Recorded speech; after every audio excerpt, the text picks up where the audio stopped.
Hello and welcome back to another Strange Star Tech video.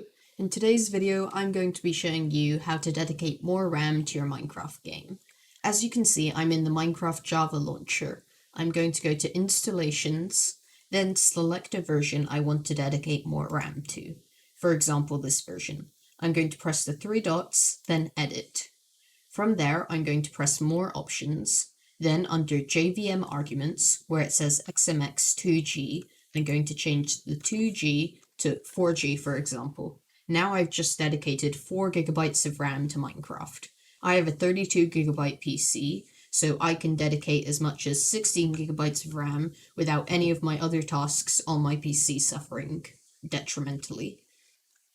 Though that's overkill. So I'm going to just change it to 4 gigabytes of RAM dedicated to Minecraft, then I'm going to press save. Now I'm going to play the version. Now, as you can see, I'm in Minecraft.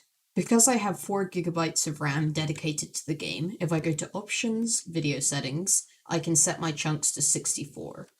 Now, as you can see, if I fly up, my render distance is absurdly high, and you'll probably never need to use this. If you just set your chunks down to 16 while still having 4 gigs of RAM dedicated, you'll get a better FPS. So, as you can see, it's working. I hope this video was helpful. If it was, be sure to leave a like and subscribe, and I'll see you in the next video.